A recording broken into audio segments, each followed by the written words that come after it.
वेङ्कटाद्रिसमं स्थानं ब्रह्माण्डे नास्ति किञ्चन वेङ्कटेशसमो देवो न भूतो न भविष्यति फाल्गुने मासि पूर्णायाम् उत्तरर्क्षेन्दुवासरे गोविन्दराजो भगवान् प्रादुरासीत् महामुने पद्मा पद्मसरो मध्ये प्रसन्नवदने क्षण प्रादुरासीत् जगन्नाथं पश्यन्तीं प्रियदर्शन வேம்கடன்கள் மெம்மேல் வினை முற்றவும் தாங்கள் தங்கட்கு நல்லனவே செய்வார் வேங்கடத்துறைவார்க்கணமா என்னலாம் கடமை அது சுமந்தார்கட்கே சென்றால் குடையாம் இருந்தால் சிங்காசனமாம் நின்றால் மரபடியாம் நீழ்கடலுள் என்றும் புனையாம் மணிவிளக்காம் பூம்பட்டாம் புல்குமனையாம் திருமார்க்கு அரவு வேங்கடத்துறைமார்க்கு நமஹ.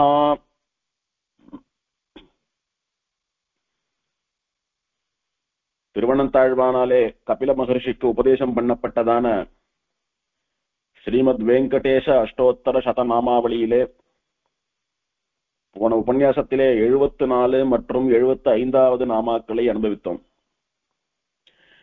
74வது நாமாவளியானது ருக்மாப்ஜ சரசீகூல லக்ஷ்மீகிருத தபஸ்வினே ஸ்ரீ வெங்கடேஷாய நமஹ என்பது. பொன்மயமான தாமரை புஷ்பங்களை உடைய பத்மசரஸ் பத்மசரோவரம் என்கிற புஷ்கரணியினுடைய கரையிலே தன்னை விட்டு பிரிந்து போன மகாலட்சுமியானவள் பிராட்டியானவள் திரும்பவும் தன்னிடம் வந்து சேர வேண்டும் என்று ஸ்ரீ வெங்கடேசன் ஸ்ரீனிவாசன் திருவேங்கடமுடையான் தபஸ் பண்ணினான். அவனுக்கு நமஹா அப்படின்னு பார்த்தோம். அப்படி அந்த பொற்றாமரைகளை தேவலோகத்திலிருந்து கொண்டாந்து பெருமாள் இந்த பத்மசரசிலே பயிர் பண்ணினான் அப்படின்னும், அந்த பொற்றாமரையானது தினம் வளரணும், ஒரு தடங்கள் இல்லாம கிடைக்கணும், அப்படி கிடைச்சாதான் அதை கொண்டு தாயாருடைய மகாமந்திரத்தை சொல்லி லக்ஷ்மிய அர்ச்சிக்க முடியும், தபஸ் நிர்விக்னமா தடங்கள் இல்லாம நன்னா நடக்கும். அப்படி 12 வருஷ காலம் தபஸ் பண்ணினா பிராட்டி அவதாரம் பண்ணுவா அப்படின்றபடினாலே பெருமாள் அந்த பொற்றாமரை புஷ்பங்களை நன்னா மலர வைக்கணும், அது நன்னா விளையணும் அப்படின்னா சூரிய மண்டலத்திலே உரைபவனான சூரிய நாராயணனுடைய அனுகிரகம் தேவை. தியேய சதா சவித்ரு மண்டல மத்தியவர்த்தி என்று தியானிக்கப்பட வேண்டும் என்று சொன்ன பரபிரம்மஸ்வரூபம் அது. சூரிய மண்டலத்திற்கு அந்தர்யாமியாக இருந்து கொண்டு சூரிய மண்டலத்திற்கு நடுவிலே பொழிந்து கொண்டு அந்த சூரியனை இயக்கி அவனுக்கு அனுகிரகம் பண்ணி அவன் மூலமாக லோகத்திலே உள்ள எல்லோரையும் கூட ரட்சிக்கக்கூடியதான அந்த சூரிய நாராயண ஸ்வரூபத்தை தியானிக்க வேண்டும் என்று நமக்கெல்லாம் சாஸ்திரத்திலே சொல்லப்பட்டது. ஆகையினாலே அந்த சூரிய நாராயணனையும் கூட பிரதிஷ்டை பண்ணி, சுவாமி உம்முடைய அனுகிரகத்தினாலே இந்த பொற்றாமரை புஷ்பங்கள் தடங்கள் இல்லாம பூக்கணும், இதை கொண்டு நான் பிராட்டி அர்ச்சிக்கணும், பிராட்டியானவள் வரணும், நான் அவளை சேரணும் அப்படின்னுட்டு பெருமாள் 12 வருஷ காலம் தபஸ் பண்ணினான். அப்படி அவன் இந்த பொற்றாமரை புஷ்பங்கள் பூத்துள்ள பத்மசரஸ்னு சொல்லக்கூடிய குளத்தினுடைய கரையிலே 12 வருஷ காலம் தபஸ் பண்ணினது இந்த நாமாவளியாலே சொல்லப்பட்டது.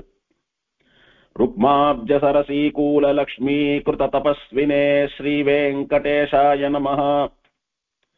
இப்படி பெருமாள் தபஸ் பண்ணினா, 12 வருஷ காலம் தபஸ் பண்ணினா. அதனுடைய பலனாக தாயார் அவதாரம். என்னைக்கு அவதாரம் அப்படின்னா, கார்த்திகை மாசம் சுக்லபக்ஷம் பஞ்சமி திதி உத்திராட நட்சத்திரம் வெள்ளிக்கிழமை இதெல்லாம் கூடின பரம மங்களமான ஒரு நன்னாளிலே சுபதினத்திலே அபிஜித் முகூர்த்தம்னு சொல்லக்கூடிய நண்பகல் வேளையிலே தாயாரனுடைய திருவவதாரம். திருச்சானூரிலே தாயார் சன்னதிக்கு பின்னாலே இருக்கக்கூடியதான அந்த பத்மசரஸ்னு சொல்லக்கூடிய குளத்திலே இருந்து தாயார் அவதரிச்சா. எப்படி அவதரித்தால், ஒரு 1000 இதழ் தாமரை, சகஸ்திர தல பத்மம்னு சொல்லக்கூடியது தாமரைகளிலே விசேஷமானது. 1000 இதழ்கள் கொண்ட தாமரை. அது சாட்சாத் தாயார் விரும்பி உரையக்கூடிய தாமரை. அந்த தாமரையிலே தான் பிராட்டி எழுந்தருள் இருக்கிறாள் அப்படின்னு புராணம் கொண்டாடுறது. அப்படி ஆச்சரியமா 1000 இதழ்கள் கொண்ட ஒரு சகஸ்ரதல பத்மம் ஒரு ருக்மாப்ஜம், அதாவது பொற்றாமரை. இப்படியான இந்த முகூர்த்தத்திலே திருச்சானூர்ல இருக்கக்கூடிய பத்மசரஸ்னு சொல்லக்கூடிய திருக்குளத்திலே இருந்து வெளியில வருது. அதுல மகாலட்சுமின்னு சொல்லக்கூடிய பிராட்டி கழுத்திலே கல்கார மாலைன்னு சொல்லக்கூடிய வெண் தாமரை மாலையை அணிந்து கொண்டு அந்த பொற்றாமரையிலிருந்து தோன்றினால் அவதரித்தாள். இது தாயாரனுடைய அவதாரம். இத பாக்குறச்ச பெருமாளுடைய முகத்திலே அத்தனை சந்தோஷம், அத்தனை பூரிப்பு. எத்தனை வருஷ காலம் பிராட்டிய தேடி எங்கெல்லாம் அலைஞ்சான் பெருமாள். எங்கெங்கயோ அலைஞ்சு கடைசியில இங்க வந்து தபஸ் பண்ணா பிராட்டி வருவான்னு சொன்னா அப்பவும் 12 வருஷ காலம் தபஸ் பண்ணினான் பெருமாள். பிராட்டியை பிரிந்து ஏங்கி தவித்து போயிட்டான் பெருமாள். அந்த தவிப்பெல்லாம் நீங்கும்படியாக, அந்த ஏக்கமெல்லாம் தீரும்படியாக, அந்த வாட்டமெல்லாம் தனியும்படியாக பிராட்டியானவள் இந்த குளத்திலிருந்து சகசரதல பத்மத்திலிருந்து அவதாரம் பண்றா. அதை பார்த்த பெருமாளுடைய திருமுக மண்டலம் 1000 கோடி சூரியன்கள் ஒன்னா சேர்ந்து வந்தா எப்படி பிரகாசமாகுமோ அந்த மாதிரி பிரகாசம் ஆயிடுத்தான் பெருமாளுக்கு. இத்தனை வருஷ காலம் அவர் மனதிலே, அவர் முகத்திலே இருந்த துக்கம், துயரம் எல்லாம் தீர்ந்து போயிடுத்து. ஒரு க்ஷணத்துல அப்படியே உள்ளம் பூரித்து போயிடுத்து பெருமாளுக்கு. ஹிருதயம் எல்லாம் அப்படியே விசாலமாயிடுத்து பெருமாளுக்கு. மலர்ந்து போயிடுத்து, புஷ்பம் மலர்றாப்புல மலர்ந்துடுத்து. எப்படியானா பிராட்டியானவள் அந்த குளத்திலே இருந்து தோன்றின அந்த சகசிரதல பத்மம்னு சொல்லக்கூடிய தாமரை மலர்ந்திருக்கிறதோ அந்த மாதிரி பெருமாளுடைய திருமுக மண்டலம் அப்படி மலர்ந்துடுத்து புன்னகையில. பத்மா பத்மசரோ மத்யே, பத்மான்னு சொல்லக்கூடிய தாமரையிலே தோன்றியவளான பிராட்டி பத்மாவதி அலர்மேல் வங்கை. பத்மசரோ மத்தியே, பத்மசரஸ்னு சொல்லக்கூடிய இந்த புஷ்கரணியினுடைய நடுவே பிரசன்ன வதனேக்ஷணா, மலர்ந்த முகத்தையும் மலர்ந்த கண்களையும், பெருமாளை இத்தனை வருஷம் கழிச்சு சேவிக்க போறோம், அவரோட சேர போறோன்ற அந்த ஆவலையும் முகத்திலே காட்டிக்கொண்டு பிராதுராசி தோன்றினால், உற்பத்தியானால், ஆவிர்பவித்தால், அவதாரம் பண்ணினால், வெளிப்பட்டால் பிராட்டி. ஜெகநாதம் பஷ்யந்தீம் பிரியதர்ஷனா, ஜெகநாதன் இந்த லோகங்களுக்கெல்லாம் நாதனாக, எல்லா உலகங்களுக்கும் சுவாமியாக இருக்கக்கூடியவன். தேவதேவோத்தம தேவகம்பீர தேவதா சார்வபௌமா அகிலாண்ட கோட்டி பிரம்மாண்ட நாயகா என்று கட்டியம் கூறப்படக்கூடிய ஒரு எம்பெருமான். எல்லா தேவதைகளுக்கும் தெய்வமானவன், எல்லா உலகங்களுக்கும் சுவாமியானவன், அகிலாண்ட கோட்டி பிரம்மாண்ட நாயகன். பல அண்டங்கள் சேர்ந்தது ஒரு பிரம்மாண்டம். அப்படி எல்லா அண்டசராசரங்களையும் உள்ளடக்கியதான எல்லா பிரம்மாண்டங்களுக்கும் தலைவனான சுவாமியான, அதை படைத்து காத்து ரட்சிப்பவனான எம்பெருமானவன். அதனாலே ஜகத்துன்னு சொல்லக்கூடிய எல்லா உலகங்களுக்கும் நாதன், தலைவனவன். பிராதுராசீத் தோன்றினால், ஜெகநாதம் பஷ்யந்தீம் பிரியதர்ஷனா, பிரிய தர்சனம், அவன் ஆசையா பார்க்கும்படியாக தோன்றினாள் பிராட்டி. அம்மா, எத்தனை வருஷ காலம் உன்னை நான் பிரிஞ்சு தவிச்சு போயிட்டேன். ஒரு அம்மாவை பிரிஞ்சு தவிக்கக்கூடிய கை குழந்தை போலன்னா என் நிலைமை ஆயிடுத்து. இப்ப இவ்வளவு ஆச்சரியமா நீ அவதாரம் பண்ணினியா? என்னுடைய மனசெல்லாம் அப்படியே மலர்ந்து போயிடுத்தோ, என்னுடைய கஷ்டம், துக்கம், துயரம் எல்லாம் ஓடி போயிடுத்தோ, என்னுடைய வாட்டம் எல்லாம் தணிஞ்சுடுத்தோ, இனிமேல் நான் ஒரு விஷயத்துக்காகவும் கவலைப்பட மாட்டேன், எனக்கு ஒரு குறையும் இல்லை அப்படின்னுட்டு எம்பெருமான் ஆசையா பார்க்கிறான் பிராட்டிய. பிரிய தர்சனம். அப்படி எம்பெருமான் ஆசையா பார்த்து துக்கமெல்லாம் தீர்ந்து முகம் மலரும்படியாக அவதாரம் பண்ணினாள் பிராட்டி. அததான் மலையிலையும் சரி, திருச்சானூர்லயும் சரி, மலையில திருவேங்கடமுடையானுக்கு திருவாராதனம் நடக்கிற சமயத்திலே மந்திர புஷ்பத்திலே இந்த ஸ்லோகத்தை சொல்றோம்.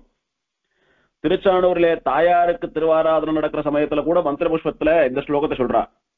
பத்மா பத்மசரோ மத்யே பிரசன்ன வதனேக்ஷணா பிராதுராசி ஜெகநாதம் பஷ்யந்தீம் பிரியதர்ஷனா.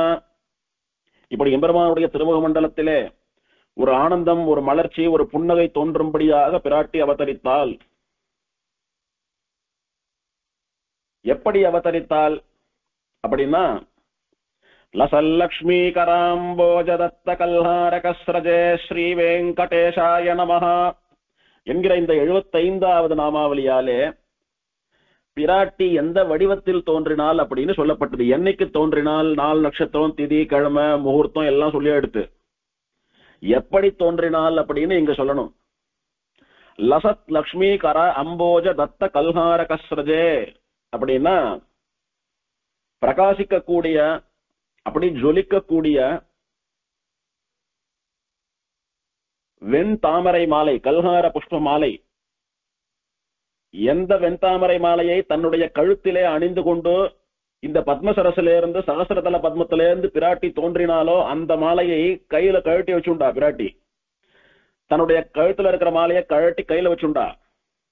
அப்படி அந்த பெருமாளுடைய திருக்கழுத்திலே அணிவிப்பது போல அந்த பாவனையோடு கூட ஒரு பெரிய ராஜாவினுடைய பொண்ணு, அவளுக்கு சுயம்பரம் ஏற்பாடாகி இருக்கு. பெரிய பெரிய ராஜாக்கள், சக்கரவர்த்திகள், அவளுடைய பசங்கள், இளவரசாலாம் வந்திருக்கா. அந்த பொண்ணை கல்யாணம் பண்ணிக்கிறதுக்காக சுயம்பரத்துக்கு வந்திருக்கா.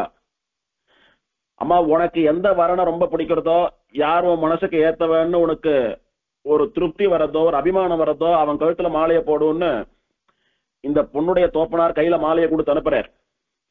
அவ அந்த மாலைய எந்த மாதிரி ஒரு ஃபோர்ஸ்ல, ஒரு ஆங்கிள் புடிச்சுட்டு இருப்பாளோ, அப்படியே கையில மாலையை ரெண்டு பக்கமும் தூக்கி பிடிச்சு போடுறாப்புல ஏந்திண்டு ஒரு வரனுடைய முகத்தையா பார்த்து யார் பிடிக்கிறதோ அவனுக்கு போடுறாளோ இல்லையோ, அந்த மாதிரி தன்னுடைய வரனான, தன்னுடைய பிராண நாயகனான, தன்னுடைய நாதனான திருவேங்கடமுடையான் ஸ்ரீனிவாசன் இங்கே வந்துட்டான். கோபம் தீர்ந்து, பொய்க்கோபம் தீர்ந்து அவ ரெண்டு பேரும் சேர வேண்டிய காலம் வந்தாயிடுத்து. அதனால அந்த எம்பெருமானுடைய கழுத்திலே இந்த மலர் மாலையை அணிவித்து அவனை பதியாக ஏற்று அவனோடு கூட சேர்ந்து திருவேங்கடமலைக்கு போய் அர்ச்சாவதாரமாக இருந்து காலாகாலத்திற்கும் எல்லோரையும் ரட்சிக்க வேணும் என்பதாக பிராட்டி அதுக்குதான் காத்துட்டு இருந்தா. அந்த சமயம் எப்போ வரும்னு காத்துட்டு இருந்தா. எல்லோரையும் ரட்சிக்க வேணும் காலாகாலத்துக்கும் அப்படின்னு தானே பெருமாள் அவதாரம் பண்ணணும்னு நினைச்சார். பெருமாள் அவதாரம் பண்றதுக்கு காரணமா தானே பிராட்டி பொய்க்கோபம் கொண்டு கோச்சுண்டு வந்தா. அவளை தேடிண்டு வராப்புல இவன் வந்தான், தபஸ் பண்ணினா, அவ வந்தா, திரும்ப ரெண்டு பேரும் சேர்ந்து எல்லோரையும் ரட்சிக்கிறான்றது தானே புராணம்னு பார்த்தோம். அந்த மாதிரி கையில சுயம்பரத்துக்கு வரக்கூடிய பெண்ணானவள் அந்த மாலையை தன்னுடைய வரனுக்கு அணிவிப்பது போல கையில மாலையை ஏந்தி கொண்டு ஒரு சுயம்பர பெண்ணை போலே வந்தால், அதை எப்படி எடுத்துட்டு வந்தா அப்படின்னா தன்னுடைய தாமரை போன்ற கைகளாலே எடுத்துக்கொண்டு வந்தாளாம். பிராட்டியினுடைய திருக்கைகள் தாமரையை போல இருக்கிறது.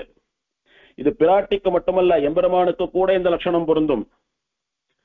பெருமாளுடைய திருமுகமண்டலம் தாமரை, பெருமாளுடைய திரு கண்கள் தாமரை, பெருமாளுடைய திருவடிகள் தாமரை, பெருமாளுடைய தொப்புளிலிருந்து தாமரை வரது. இப்படி பெருமாளுடைய திருமேனி முழுக்கவும் தாமரை காடு.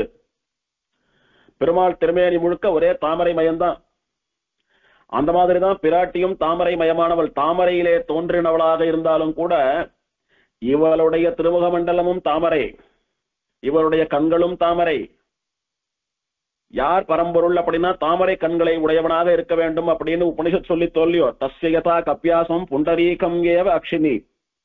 எவன் தாமரையை போன்ற கண்களை உடையவனாக இருக்கிறானோ அவனே பரம்பொருள்னு சாஸ்திரம் வேதம் சொல்லி தோல்லியோ. இவளும் பரம்பொருள், இவளும் பரதத்துவமானபடியினாலே இவருடைய கண்களும் கூட ஆச்சரியமா தாமரையை போல இருக்கிறது. தாமரை எப்படி அப்படி பார்த்தா அழகா, மனமா, லேசா, மிருதுவா இருக்கிறதோ அந்த மாதிரி இருக்கா பிராட்டியும் சரி, பெருமாளும் சரி. அப்படி தன்னுடைய அழகான தாமரையை போன்ற கைகளாலே இன்னொரு தாமரை மாலையை கைகளிலே ஏந்து கொண்டு இந்த தாமரை நடந்து வர்றது. இவள் தாமரையிலிருந்து தோன்றியவள், இவளே ஒரு தாமரை, இவளுடைய கைகளும் தாமரையை போல இருக்கிறது. கழுத்துல இருந்த இன்னொரு தாமரை மாலையை கைகள்ல வச்சுட்டு இருக்கா. இன்னொரு தாமரையான பெருமாளை நோக்கி வந்து அவனுடைய கழுத்திலே அணிவிக்கிறாள் பிராட்டி. இப்படி எல்லாம் ஒரே தாமரை மயமா இருக்கிறது பார்த்தா. அப்படி ஆச்சரியமான ஒரு சன்னிவேசம் இது. அப்படி கையில அந்த கல்ஹார மாலையை கொண்டு வந்து பெருமாளுடைய திருக்கழுத்திலே அணிவித்தாள். அணிவித்து அவனை பத்தியா வரிச்சா.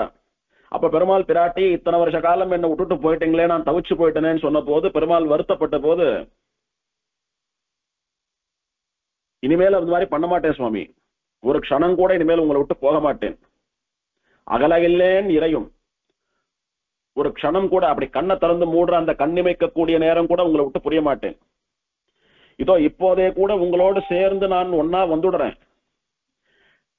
நீங்களும் நானும் பிரிய முடியாதபடிக்கு உங்களுடைய திருமேனியோடைய கலந்துடுறேன் அப்படின்னுட்டு இந்த லோகத்திலே இருக்கக்கூடிய அத்தனை பேரும் பார்த்து கொண்டிருக்கிற போது, தேவர்கள் என்ன, ரிஷிகள் என்ன, பக்தர்கள் என்ன, எல்லோரும் பார்த்து கொண்டிருக்கிற போது திருச்சானூரிலே சூரியநாராயண பெருமாள் சன்னதிக்கு முன்னாலே அந்த பத்மசரஸ்து சொல்லக்கூடிய புஷ்கரணியினுடைய கரையிலே பெருமாள் கழுத்திலே வெண்தாமரை மாலையை அணிவித்து கல்யாணம் செய்து கொண்ட பிராட்டி ஏறி பெருமாளுடைய வலது திருமார்பிலே அமர்ந்து விட்டால் அதுல இருந்து இன்னைக்கும் சரி என்னைக்கும் சரி பெருமாளுடைய திருமார்பிலிருந்து ஒரு க்ஷணம் கூட நீங்காதவளாக, இறையும் அகலகில்லாதவளாக, நித்தியான பாயினி என்றும் பெருமாளோட கூட சேர்ந்து விளங்குபவளாக, இப்பொழுது அவன் அர்ச்சாவதார விக்கிரகமா இருந்தாலும் கூட அவனுடைய வலது திருமார்பிலே வியூகலட்சுமியாக எப்போதும் பிரியாதபடி எழுந்தருளிருக்கிறாள். அப்படின்றதெல்லாம் திருவேங்கடமுடையானுக்கும் அலர்மேல் மங்கைக்கும் உள்ள சம்பந்தம். பிராட்டி என்ன சொன்னா எம்பெருமானிடத்திலே? அகலேன் அப்படின்னு சொல்லல. அகலேன் அப்படின்னா உங்களை விட்டு இன்னும் போக மாட்டேன், கோச்சுண்டு போக மாட்டேன், விட்டுட்டு போக மாட்டேன்னு அர்த்தம். அப்படின்னா என்ன ஆறுது? மேபி போறதுக்கு சான்ஸ் இருக்கு, ஆனா நான் போக மாட்டேன் அப்படின்னு அர்த்தமா இருது. உங்களை விட்டுட்டு போற மாதிரியான ஒரு நிலைமை வந்தாலும் வருமோ என்னமோ, ஆனா நான் போக மாட்டேன்னு ஆறுது. அப்ப கொஞ்சம் டவுட் இருக்கு பிராட்டியினுடைய வாசகத்துல, வார்த்தையில. ஆனா இவ தெளிவா என்ன சொல்றா? அகல கில்லேன், என்னால பிரிய முடியாதுன்னுட்டா. எப்படி சரீரத்திலேருந்து பிராணன் பிரிஞ்சு போயிடுத்துன்னா சரீரம் விழுந்துடுறதோ அந்த மாதிரி நான் உங்களை விட்டு புரிய முடியாது சுவாமி, என்னால உங்களோட சேர்ந்துதான் இருப்பேன், அகல கில்லேன், என்னால முடியாதுன்னுட்டா. இந்த வார்த்தையை கேட்ட உடனே பெருமாளுக்கு அத்தனை சந்தோஷம் வந்துடுத்து. இந்த வார்த்தையை கேட்ட உடனே பெருமாளுடைய திருமுக மண்டலத்திலே ஒரு பிரகாசமான பூரிப்பு வந்துடுத்து. அப்படி மகிழ்ந்த திருமுக மண்டலத்தோட கூட எம்பெருமான் எழுந்தருளி இருந்தான். இவா ரெண்டு பேரும் அதுக்கப்புறம் என்ன பண்ணினா, அந்த பத்மசரஸ், அந்த புஷ்கரிணி 12 வருஷ காலம் இவன் தபஸ் பண்ணி பிராட்டி வந்து பிராட்டி இவனை சேர்வதற்கு காரணமாக இருந்தபடினாலே, அதுக்கு சாட்சியா இருந்தபடினாலே, பிராட்டியை அது வரைக்கும் தன்னுடைய வயிற்றிலே தாங்கி கொண்டிருந்தபடினாலே, அந்த பத்மசரஸை பார்த்து அந்த புஷ்கரணியை பார்த்து திருவேங்கடமுடையான் வரம் கொடுக்கிறான். 3 உலகங்களிலும் உன்ன மாதிரி ஒரு பிரசித்தமான தீர்த்தம் இல்லைன்னு சொல்லக்கூடிய அளவுக்கு ஒரு வசந்த நிலையை நீ பெறப்போகிறாய் என்று பிராட்டி உன்னிடத்துல இருந்து தோன்றினாலோ அந்த நாள் அன்னைக்கு உன்னுடைய தீர்த்தம் ஒரு துளியான மேலப்படாதான்னு ஏங்கி தவித்து உன் காலடியிலே லட்சக்கணக்கான ஜனங்கள் காத்து கொண்டிருப்பா.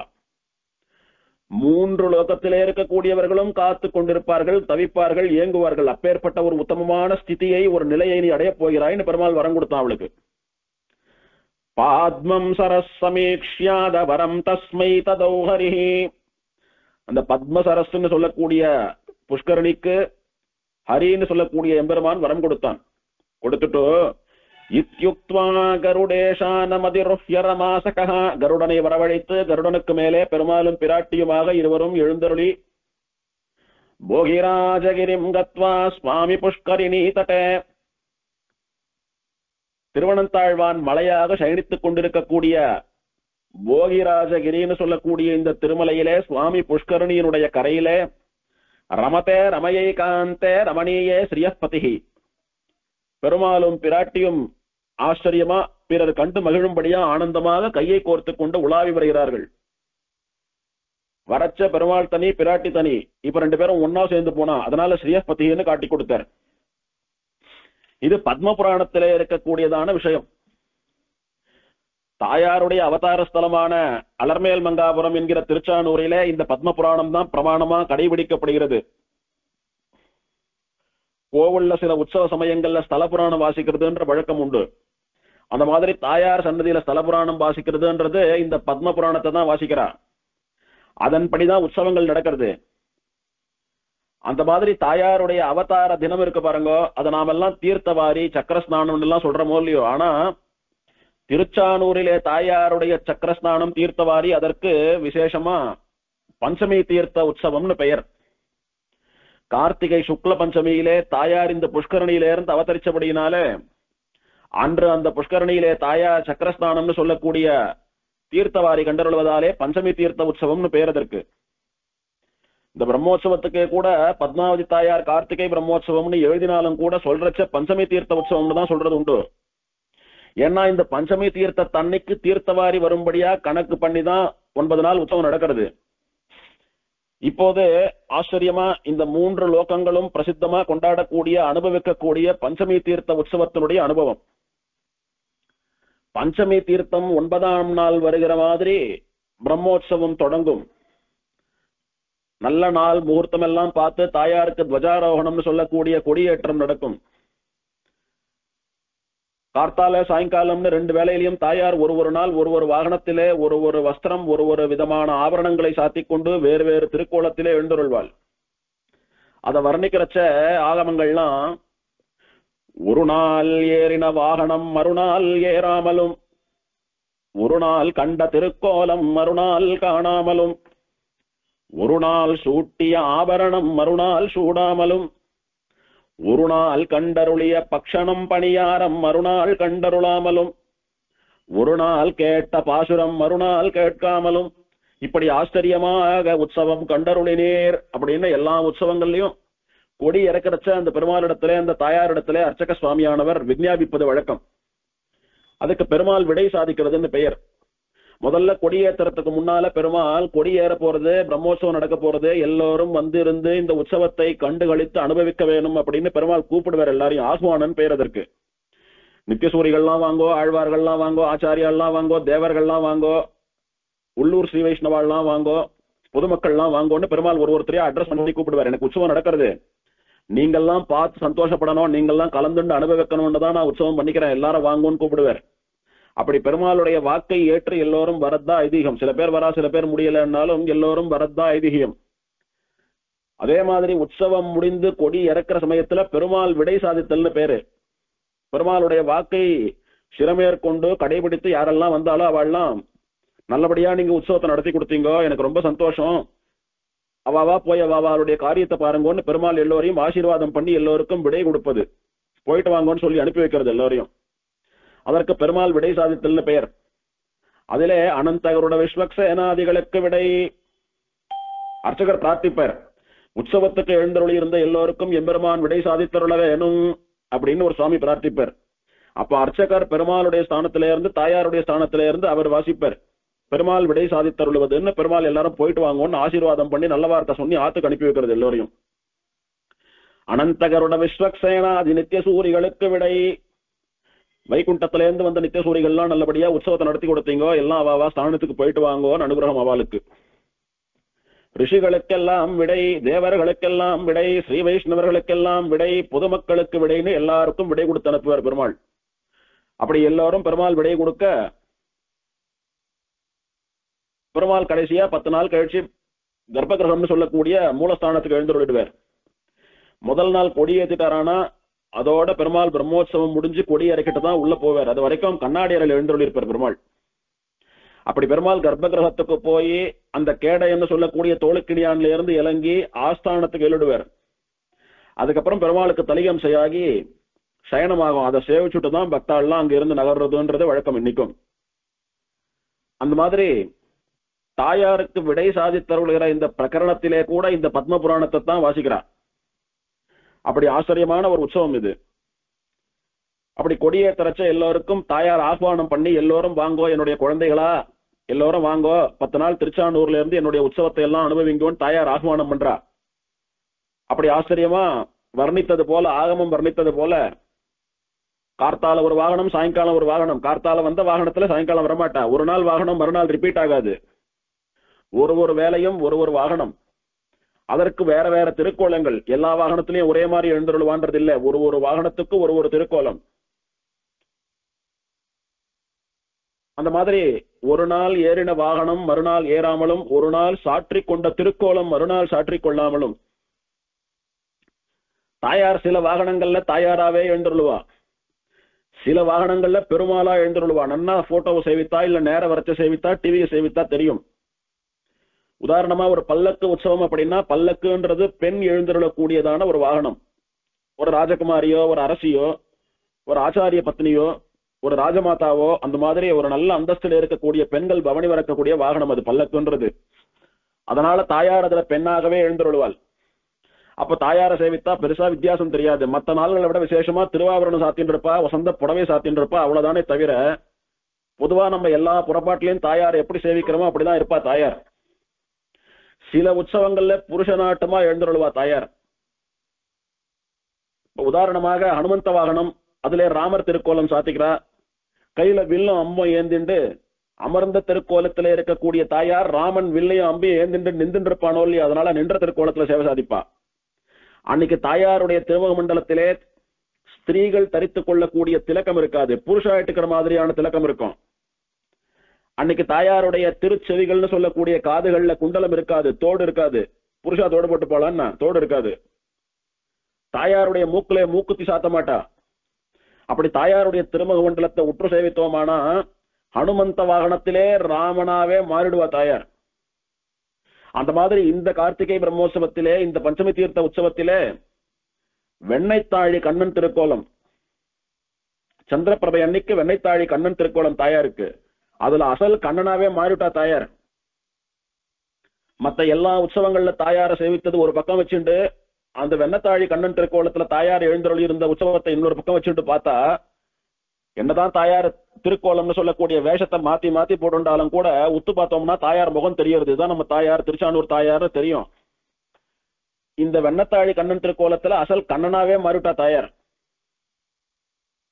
ஒருவேளை அன்னைக்கு தாயார வாகனத்துல ஏழை பண்ணாம அங்க இருக்கக்கூடிய கண்ணனை வாகனத்துல எழுந்தருள பண்ணிட்டாலோன்னு சொல்றபடி அப்படியே மாறி போயிட்டா தாயார். இப்படி ஒரு நாள் சாற்றிக் கொள்ளக்கூடிய சாத்துப்படின்னு சொல்லக்கூடிய திருக்கோலம் மறுநாள் கிடையாது. 10 நாள்ல 4000 திவ்ய பிரபந்தமும் தாயாருக்கு புறப்பாட்டுல ஆகிடும். 4000 தாயார் கேட்கணும். அதனால ஒரு நாள் சொன்ன பிரபந்தம் இன்னொரு நாள் சொல்ல மாட்டான்ற ரீதியில 4000 முடியும். இப்படி நாள் ஒரு மேனி பொழுது ஒரு வண்ணம்னு சொல்றமோ இல்லையோ, அதெல்லாம் நிஜமாவே நடக்கும் தாயார் உற்சவத்துல. அப்படி ஆச்சரியமா 9 நாள் உற்சவம். சுவாமி தேசிகன் தேவப்பெருமாளுடைய உற்சவத்தை அனுபவிக்கிற போது, பிரம்மோற்சவத்தை அனுபவிக்கிற போது, துரகவிஹகராந்தோலிகாதிஷு அதிகமதிகமன்யாம் ஆத்மசோபாம் ததானம். பெருமாள் குதிரை வாகனம் என்ன, யானை வாகனம் என்ன, கருட வாகனம் என்ன, இப்படி பல வாகனங்கள், பல்லக்கு என்ன, இப்படி பல வாகனங்கள்ல எழுந்துருள்றோம். ஒரு வாகனத்துல எழுந்துள்ளக்கூடிய சேவையும் அப்படியே பிராணனை விட்டுடலாமான்னு அத்தனை ஆச்சரியமா இருக்குது. ஆனா இந்த 10 நாள்ல நாளுக்கு நாள் பெருமாளுடைய சோபை அப்படியே அதிகமாயிட்டே போறதுப்பா. நான் முதல் நாள் சேவித்ததை விட 2ஆம் நாள் உற்சவத்துல பெருமாள் இன்னும் பிரகாசிக்கிறார். 4ஆம் நாள் உற்சவத்துல இன்னும் பிரகாசிக்கிறார். 7ஆம் நாள் உற்சவத்துல இன்னும் ஜாஸ்தி ஆயிடுது பிரகாசம். உற்சவம் முடியறச்ச பெருமாள் எங்கேயோ போயிட்டார். இங்க அர்ச்சா விக்கிரகமா இருக்கக்கூடிய பெருமாள் இல்லையோ, அவருக்கு ஓய்வு கொடுத்துட்டு சாட்சாத் ஸ்ரீவைகுண்டநாதனே இங்க விக்கிரகமா உட்கார்ந்துண்டானோன்னு சொல்றபடிக்கு அத்தனை பிரகாசம், அத்தனை சோபையோட பெருமாள் அப்படி பிரகாசிக்கிறார், ஒளிர்றார், மிளிர்றார். அதை பார்த்து நமக்கு ஆத்ம சோபை ஏற்படுறது. நம்முடைய ஆத்மா, நம்முடைய மனசு, நம்முடைய சரீரம் இதெல்லாம் கூட அப்படியே பூத்து குலுங்குறது, பிரகாசமாறுது. இங்க 2-வே ப்ராசஸ். இங்க என்னன்னா, நம்மளை பார்த்து பெருமாளுக்கு சந்தோஷம், அந்த மகிழ்ச்சியை பெருமாள் தன்னுடைய முகத்திலே பிரகாசமா வெளிப்படுத்துறான். அவனை பார்க்க பார்க்க நமக்கு சந்தோஷம், நம்முடைய ஆத்மாவுக்கும் சோபை கிடைக்கிறது. பெருமாள் எதற்கு பிரம்மோற்சவம் கண்டருள்றான்? பிரம்மோற்சவம், வாகனத்துல உற்சவம், விசேஷமா திருவிழா நடக்கிறதுனா எல்லா குழந்தைகளும் வரும்.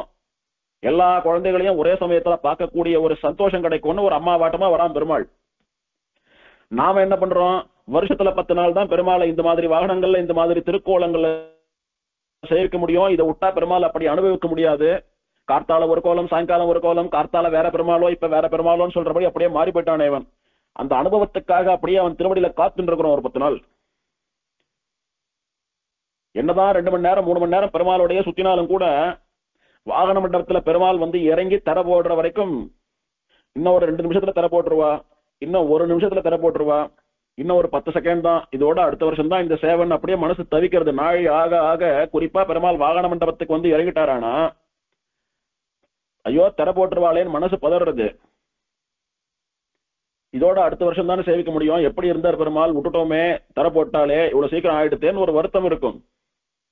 அந்த வருத்தத்தை களையும்படியா, கவலைப்படாதரா குழந்தை, இதோ வந்துட்டேன்னு பெருமாள் உடனே வாகனத்திலேருந்து இறங்கி தோளுக்கிணியான்ல அப்படியே வாத்தியத்தோட நாதஸ்வரத்தோட ஆடிண்டே அழகா வருவார், நமக்கு சேவை சாதிப்பார். அப்போ அந்த அழகை அனுபவிச்சுட்டு வாகனத்துல ஒரு அழகை அனுபவித்தோம். இப்ப வாகனத்தை விட்டு இறங்கி இந்த திருக்கோலத்திலே பெருமாள் எழுந்தருள்றாரு, இது என்னைக்கும் கிடைக்காது. உதாரணமா தாயார் ஹனுமந்த வாகனத்துல ராமனா எழுந்தருளினா, ஹனுமான் மேல ராமனா தாயார் அனுபவித்தோம் 2 மணி நேரம் 2.5 மணி நேரம். இப்போ சாத்து முறையெல்லாம் ஆகி தாயார் ஹனுமந்த வாகனத்திலேருந்து இறங்கி தோளுக்கிணியான்ல மாறி வந்துட்டு இருக்கா. அப்ப வரச்ச எப்படி ராமனா எழுந்தருளி இருந்தாலோ அந்த ராமனாவே தான் தாயார் கோவிலுக்குள்ள போறா. உள்ள போய் தான் சாத்துப்படி எல்லாம் கலைஞ்சி தாயார் ஆஸ்தானத்துல ஏழை பண்ணுவா. இப்படி ராமர் திருக்கோலத்திலே வாகனத்துல சேவிக்கிறோம். தோழிக்கிணியான்ல சேவிக்கிறது அது ஒரு முறை தானே கிடைக்கும், வருஷத்துக்கு ஒரு முறை. வாகன மண்டபத்துக்கு போறச்ச திரும்ப வரச்சு தானே கிடைக்கும். ஆஹா இந்த சேவை கிடைச்சதேன்னு இதை அனுபவிச்சுட்டே இருக்கும். அப்போ வாகனத்துல சேவிக்க முடியலையான்ற குறை தீர்ந்து போறது. அதாயிடுதா இன்னும் ஒரு 1/2 மணி காலம் இன்னும் ஒரு 1/2 மணி காலத்துல தாயாருக்கு திருமஞ்சனம் ஆரம்பிக்க போறது. 2 மணி நேரம் 2.5 மணி நேரம் திருமஞ்சனம். அந்த அழகு அனுபவிக்கிறோம். அப்பா மணி ஒரு 2 ஆயிடுத்து. எப்படியோ தாக்கு பிடிச்சிட்டோம், தள்ளிட்டோம். பகல் பொழுது வந்துடுத்து. வயத்தை பசிக்கிறது, ததியாராதனம், வயத்துக்கு ஷார்ட் ஆச்சு. அப்படியே கார்த்தால இருந்து ராத்திரி வரைக்கும் 10 நாள் தாயார் பின்னாடியே சுத்தினதுனால கைகாலெல்லாம் அழுத்து போயிடுது. ஷார்ட் படுத்துண்டா தன்னை மீறி தூக்கம் வர்றது, தூங்கி ஆயிடுது. ஒரு 4:30 5 மணி ஆயிடுத்துன்னா திரும்ப தாயார் வெளியில எழுந்துள்ள போறா, ஊஞ்சல் சேவிக்கணும், ஊஞ்சல் சேவையில தாயார் ஊஞ்சல் ஆடுறதை அனுபவிக்கணும்னு மனசு அங்க போறது. அதை சேவிச்சு முடிச்சா விட்டு தாயார் வாகன மண்டபத்துக்கு எழுந்துள்ள அந்த அழக ஆடி ஆடி தாயார் நடந்துட்டே வரக்கூடிய அந்த காட்சியை சேவிக்கிறதுல மனசு போறது. இன்னும் 1 மணி நேரத்துல தாயார் வாகனத்துல எழுந்துள்ள போறான்னு அதை நினைச்சுட்டோம், அந்த ஆசையா காத்துட்டு இருக்கோம். தாயார் வாகனத்துல வர ஒரு 2-2.5 மணி நேரம் தாயாரோடய சுத்துறோம். திரும்ப இப்படி ஒரு ரொட்டீன் ப்ராசஸ் 10 நாளைக்கும். அப்படி ஆச்சரியமா 10 நாளும் தாயார் பின்னாடியே சுத்தின்னு இருப்பா ஜனங்கள்லாம், சிவவைஷ்ணவாள்லாம், பக்தாள்லாம். இப்படி ஒரு நாள் ஒரு உற்சவம் நடந்தருளி சுவாமி தேசிகன் சொல்றது போல அதிகம் அந்யாம் ஆத்மசோபாம் ததானம். இப்படி தாயார் அப்படி சேவிப்போமா இப்படி சேவிப்போமா நினைச்சு அந்த சேவை கிடைச்சா விட்டு நம்ம மனசு அப்படியே பூரிச்சு போறது, முகமெல்லாம் பிரகாசமாயிடுறது, நமக்கு ஒரு ஆத்ம சோபை ஏற்படுறது. இந்த பெருமாளுக்கெல்லாம் அப்படியே பின்னாடி சிரஸ்சக்கரம் அப்படின்னு பெருமாளுக்கு பின்னாடி ஒரு ஒளிவட்டம் தெரியும் பாத்தீங்களா, போட்டோல எல்லாம் காட்டுவா, டிவில எல்லாம் காட்டுவா. அந்த மாதிரி நமக்கே ஒரு ஒளிவட்டம் தெரியுறாப்புல, நம்ம கால் அப்படியே தரையில நிக்காம ஆகாசத்துல மெருக்கிறாப்புல, நம்ம ஒரு தேவன் ஆயிட்டாப்புல நமக்கு ஒரு ஃபீலிங். 10 நாளும் தாயாரோடய இருந்துட்டு இருக்கோம், ஆச்சரியமான அனுபவம் அப்படின்னு. இப்படி பெருமாளையும் தாயாரையும் அந்தந்த திவதேசத்திலே இருந்து கொண்டு கைங்கரியம் பண்ணி கொண்டு அனுபவித்துக் கொண்டிருக்கக்கூடிய ஸ்ரீ வைஷ்ணவர்களை ஆழ்வார்கள் எல்லாம் கூட நிலத்தேவர்னு சொல்றான். நிலத்தேவர் அப்படின்னா இந்த பிரகிருதி மண்டலமான பூமியிலே வாழ்பவர்களான நித்தியசூரிகள் அப்படின்றான். அந்த மாதிரி ஒரு அனுபவம், ஸ்ரீவைகுண்டத்தை போன்ற ஒரு அனுபவம். இந்த அர்ச்சாவதாரத்தினுடைய அழகு, இந்த சேவை, இந்த சோபை, இந்த திருக்கோலம், இதெல்லாம் தினம் சேவிச்சுட்டு இருந்தா எனக்கு வைகுண்டத்துல கூட ஆசை இல்லை, இப்படியே இருந்து விடுறேன் சுவாமி தேசிகன். வைகுண்ட வாசேபி நமே அபிலாஷா. இந்த அர்ச்சாவதாரத்தினுடைய அழகு மாத்திரம் கிடைச்சுட்டே இருந்ததுன்னா வைகுண்டத்தை பத்தி நினைச்சு கூட பார்க்க மாட்டேன் சுவாமி அப்படின்னு சாதித்தார். அதே அனுபவம் தான் எல்லா பெருமாள் இடத்துல, எல்லா தாயார் இடத்துலயும். குறிப்பா என்னதான் நம்ம பெருமாள்னு பிராணனை விட்டாலும் கூட தாயார் இடத்துல நமக்கெல்லாம் ஒரு தனி ஆசை உண்டு தெரியுமோ. பெருமாள் இடத்துல ஆசை, பக்தி, பயம் எல்லாம் கலந்துருக்கும். தாயார் இடத்துல வெறும் ஆசை மட்டும்தான் இருக்கும். அம்மா ஓல்லையோ, என்ன பண்ணாலும் மன்னிச்சுடுவோம், எத்தனை பாவம் பண்ணினாலும் எத்தனை தப்பு பண்ணினாலும் என்ன பண்ணாலும் மன்னிச்சுடுவோம், சிக்ஷிக்க மாட்டா. அவ கண்களால நம்மளை பாக்குறச்ச இப்ப ஏற்பட்ட அம்மாவனுடைய பிள்ளையா பிறந்துட்டா இந்த தப்பு பண்ணோன்னு நமக்கே ஒரு வெட்கம் ஏற்படும். அப்படி நமக்கே வெட்கம் ஏற்பட்டு இந்த அம்மாவனுடைய பிள்ளையான நாமளா தப்பு பண்ணோம்னு சொல்லி நாமளே திருந்தும்படியா தன்னுடைய அருள் பார்வையாலே திருத்தக்கூடியவள் தாயார். அவள் இடத்துல ஆசை மட்டும்தான் இருக்கும். இந்த 10 நாளும் தாயாரோடையே சுத்தணும்ன்ற ஆசை தவிர ஒண்ணும் இருக்காது. அதனால 1000 தான் பெருமாள் உற்சவம் சேவித்து பெருமாள் நம்ம பின்னாடி போனாலும் கூட பராசர பட்டர் சொல்வது போல, பெருமானே உன்னிடத்திலே எல்லாம் இருக்கிறது, அந்த தாயாருடைய கண்களிலே இருக்கக்கூடிய கருணை இல்லடாப்பா, அவள் கண்ணில் இருக்கக்கூடிய கருணையை விட உன் கண்ணில் ஒரு படி, ஒரு % கருணை குறைவுதான் உன்னிடத்துல. சுவாமின்னு சொல்லக்கூடிய அந்த காம்பீரியம் தெரியறது. அண்ணல் கண்ணானோர் மகனை பெற்ற அசோதை நங்காயின்னு பெரியாழ்வார் சொல்றாரோ இல்லையோ. அண்ணல் கண்ணான், அண்ணல் அப்படின்னா தலைவன், சுவாமின்னு அர்த்தம். சுவாமித்துவ சூச்சகமான கண்களை உடையவன் மணவாள மாமுனிகள் வியாக்கியானம் பண்றார். என்னதான் அவன் வேஷத்தை மாத்தி போட்டுண்டாலும் கண்ணில் சுவாமி, நான் எல்லாருக்கும் எஜமானன்னு சொல்லக்கூடிய அந்த காம்பீரியம், அந்த ஒரு மிடுக்கு, அந்த ஒரு கெத்து இருக்கும் பெருமாள் இடத்துல. அதனால என்னதான் பைத்தியமா அவன் காலை பிடிச்சிட்டு போனாலும் கூட பெருமாள் அப்படின்ற ஒரு பயமும் கலந்தே இருக்கும். அது இவளிடத்துல இருக்காது. நம்ம அம்மாவோ இல்லையோ, பெத்த தாயோ இல்லையோ, எப்படியானா தாயார் தகப்பனார் 2 பேரும் சமந்தான் அப்படின்னு சொன்னாலும் தகப்பனார் இடத்துல ஒரு பயம் கலந்த, மரியாதை கலந்த அன்பும், தாயார் இடத்துல எதுவுமே இல்லாம ஒரு ஃப்ரெண்டு போல இருக்குமோ அந்த மாதிரியான ஒரு உணர்ச்சி இது.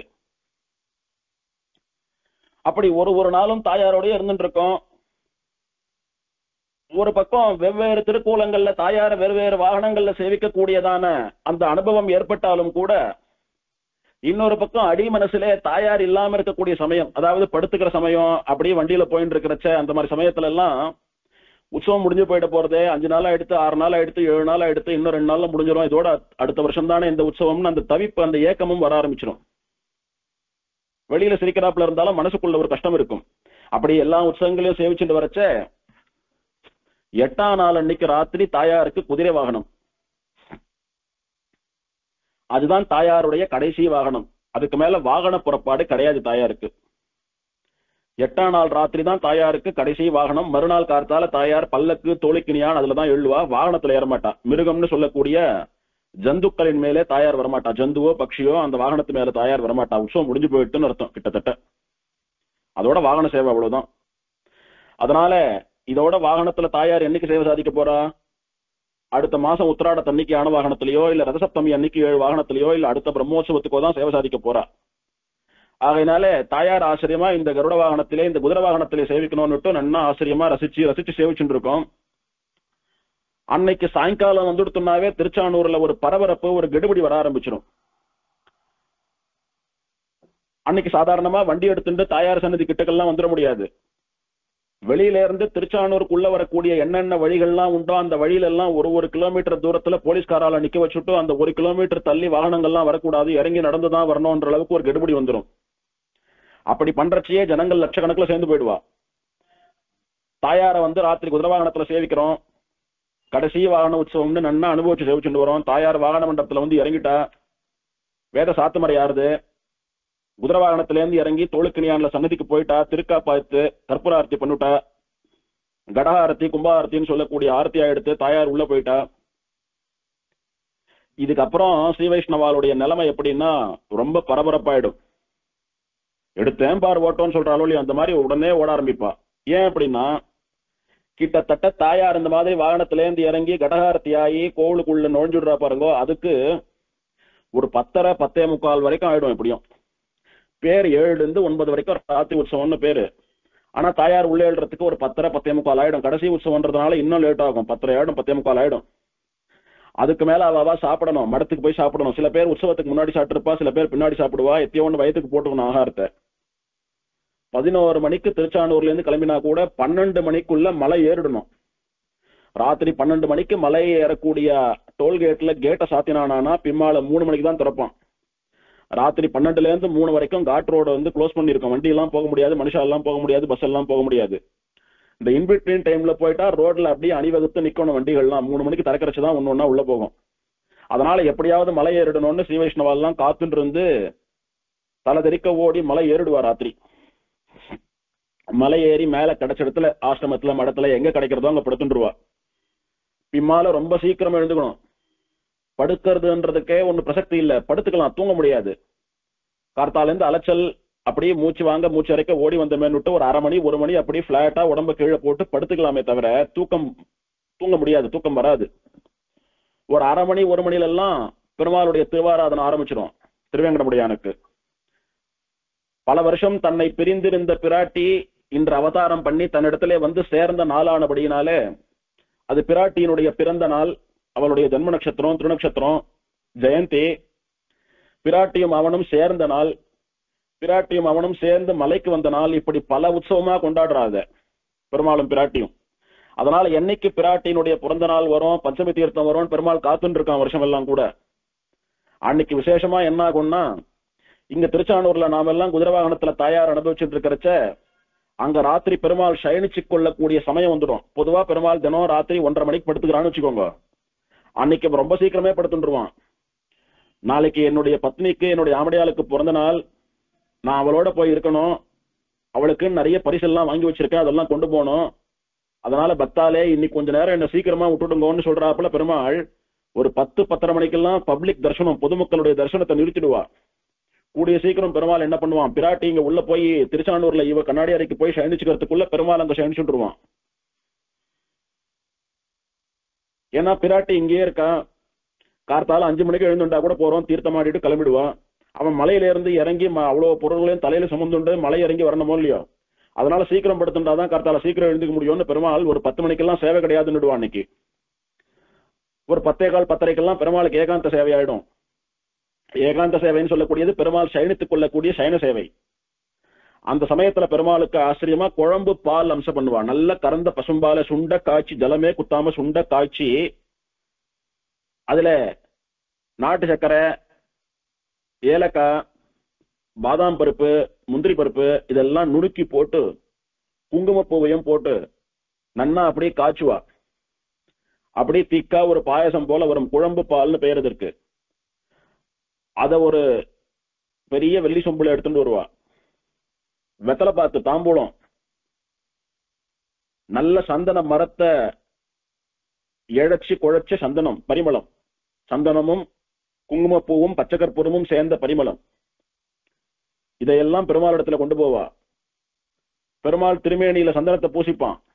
மத்த நாள் பூசிப்பான், இன்னைக்கு அப்படியே பெருமாள் திருமேனியில நிறைய சந்தனத்தை அப்பிக்கொள்வான் அப்படியே. ஏன்னா அதை பிராட்டி கொடுக்கணும், நாளைக்கு தன்னுடைய பிரசாதமா தன்னுடைய பரிசா கொடுக்கணும்ன்றதுக்காக நிறைய சந்தனத்தை பெருமாள் அப்படியே அப்பிக்கொள்வான். மேல எடுத்தா ஒரு 5 கிலோ சந்தனம் வரும், அவ்வளவு சந்தனம் அப்பிப்பான் பெருமாள். பெருமாளுடைய மார்பு, திருக்கரங்கள், திருவடி, அந்த மாதிரி பல இடங்கள்ல சந்தனத்தை அப்பி விடுவா அப்படியே. அப்படி வாசனையா சந்தனத்தை பூசிண்டு அந்த பாலை சாப்பிட்டு அந்த வெத்தலைப்பாக்கையும் போட்டு பெருமாள் ஆச்சரியமா சயனிச்சுருவான். ஒரு அரை மணிக்கெல்லாம் பெருமாளை எழுப்பிடுவா. 1/2 மணி நேரம் தான் தூக்கம். நாமளாவது 1 மணி நேரம் படுத்துட்டு இருப்போம் தூங்கல என்னாலும், அவன் 1/2 மணி நேரத்துல தூங்கி எழுந்துக்கணும். சுப்பிரபாத்தமாகி